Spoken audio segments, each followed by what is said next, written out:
there's more suppleness there, there's more variety, there's more ingenuity, and we're missing it. I do see what I think that today to believe, tapping into what we're saying here, that to believe that our identity. That's my second. I'm gonna make a card for you. More than a card. Short video. Maybe we can make the. Maybe we can make the card now. Huh? Maybe we can make the card now. Can we bring up some pencils and paper?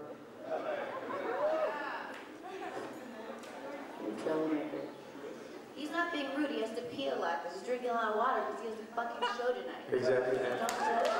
Yeah, thanks. Yeah, I'm sick also, so I'm trying to hydrate. It's been like 2 days with no hydration. All of a sudden I got here, I feel really thirsty. So I've been drinking a lot. Happens here.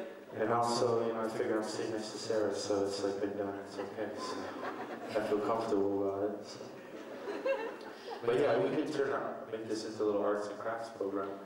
Definitely. I feel like... Yeah, I feel that I have to save Micha here and go back to him because you're almost starting to express I an promised idea. my sister that I'll be listening to Sarah, so, I mean, any word I say instead of Sarah is, she just gave birth. I just gave birth? You look pretty damn good. I do like to tell people I just had a baby because then they're like, you look amazing! Come on. Yeah, Micha. See, any attempt, when identity is created because you're in the middle of a war and everybody hates you, it's so easy to create identity. It's so easy to walk into a room and say, all the rest of the people hate us, then we have a sense of an us. That's the easiest way in the book to create identity. And we saw how the wave of patriotism hitting America after 9/11. Everyone felt so proud to be American. In Israel, when there's Pigoim, when there's terror attacks, everybody still feels so proud to be Israeli. I think our challenge is, how do we create identity when we're not attacked? And I think that identity will be a deeper identity. I want to point out how it might look like. It's not an identity that comes out of, I know who I am because I know I'm not you. It comes out of, I know who I am because I know who I am. It's trying to be patriotic in a deep sense, not negating the other sense. In a deep sense, meaning I'm patriotic because I'm culturally patriotic. Yeah. I'm proud of what we as a people created, and we've created a lot. From the Bible tells Silverman, we've created a lot. And as a culture, being proud of your culture, that's a great replacement of being proud that I managed to win that war, or I survived that terrorist attack. And I think, and I appreciate the identity you're talking about, is that we know we're Jews because they're going to point us out. But I think that will always be a crippled identity that's dependent on anti-Semitism to feel Judaism. In that respect, you both agree. I think that Abton said that the Jews in Russia were trying to find their own identity rather than the one that was dictated from outside. And I'd like one last comment, and this has everything to do with Stephen Cohen's opening. Why in America do you have over 50% intermarriage in America? Since anti-Semitism hardly exists in North America. And you don't have Goyim pointing out saying you're a Jew, so people forgot that they're Jews. I think Judaism that's dependent on anti-Semitism creates a very weak Judaism. I hear what you're saying. I always think, like, do we need a 9/11 for flight attendants to be nice, or for us to be like, connect to each other and see the importance? Does there have to be a natural disaster or something for us to have empathy for each other? And I agree. In terms of Jews not mating with Jews enough, look, if the Jewish guys in America were like the Donuses here, and not the way they are in the U.S., which is more like a human sneeze, there probably would happen. But now you have one No, but if we're trying to think about what Stephen said, let's say that only 1/10, right, of the grandchildren, that was the exact data. like 1/10 of the third generation would marry a Jewish person, then what will become of their kids? What will remain of their Judaism? Well, women can have women can be with a non-Jew and their children are Jews. It's the men that you have to make marry Jewish women, and it's hard when even on J-Date it's Jewish men and Korean women mostly. That's true. So it's up to you now. Well, on behalf of the human sneezes.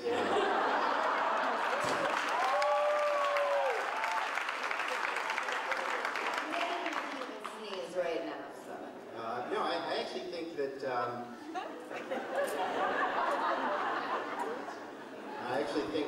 I think that there is some problem in getting together Jewish men and Jewish women in the United States. I think there is that impression that Sarah's like. And I think taking a male perspective, I would say I think there are lots of beautiful, intelligent, attractive Jewish women. I mean, we have Natalie Portman, Sarah Silverman, Mara Bailey, Liad. Gwyneth Paltrow. Yeah, there you go. And I think there are a lot of beautiful, intelligent, attractive Jewish women, and somehow they're not. There's a buzz of actress Jewish. That's all I was going to say. No, but You want me to keep going? Oh, yeah.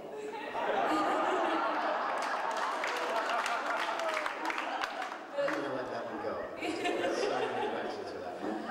But for you personally, and if I'm going, to personally let me know, is it something important when you think about your potential spouse that she will be Jewish? Did you talk to my mother before this meeting? I don't know, it's only emails, that's it. No, Judaism is important to me, and I do want to have a Jewish family. The diplomatic answer, that's nice. Oh, my Nana used to say, when I would visit my Nana, I'd say, I have a boyfriend, she'd say, is he Jewish? And I'd say, no, and she'd go, well, is he nice? And then is it something that people speak about, like in Russia, about marrying Jewish versus non-Jewish? Well, actually, as long as you do not consider non-Jews inferior in some respect, then you are supposed to be colorblind, and this is more or less what happens in Russia as well as it happens in America, as we've heard. Speaking of me personally, I never paid attention that all of my 3 wives were Jewish, somehow.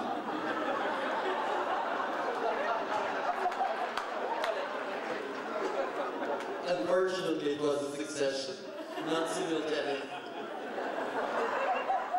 Now I will let that The one Mormon go. thing we're getting into now, Mormon Jewish. No, but what I'm trying to understand is, again, you spoke about the community. How close is it as not accepting others is that community? Well, it's interesting.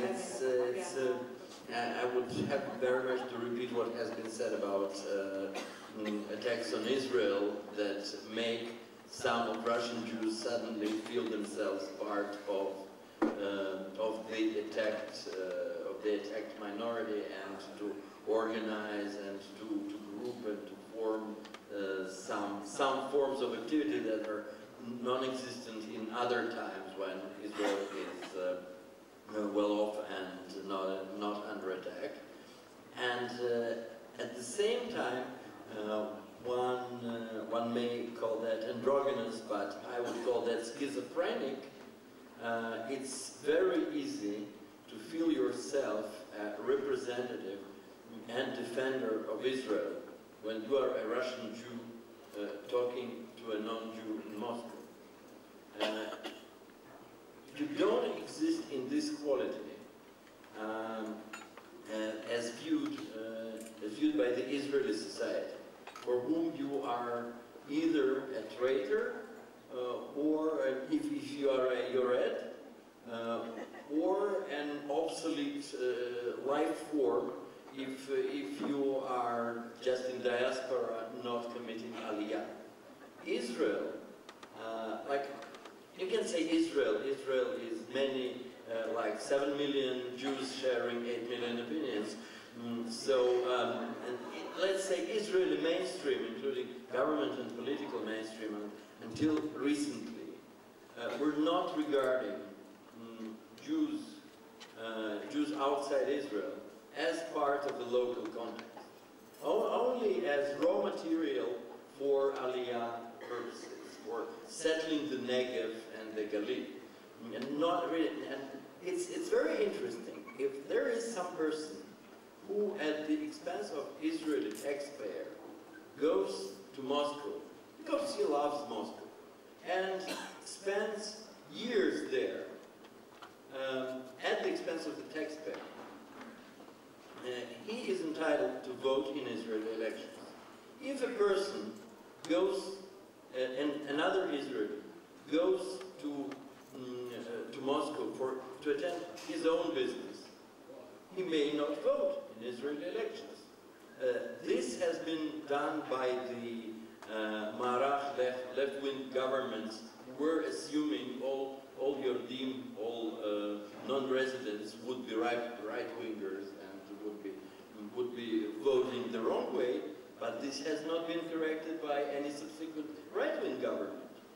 Because it's normal to feel somebody who is not physically here is not part of the story. That's an ongoing debate also in Israel, but I wanted to ask you, Stephen, one might speculate that actually this delegitimation process that we were talking about maybe will weaken the relations or the feelings people have towards Judaism, because if, as you've said once, or Micha said maybe, Israel had been the religion of American Jews in the 70s or 80s, or a source of pride.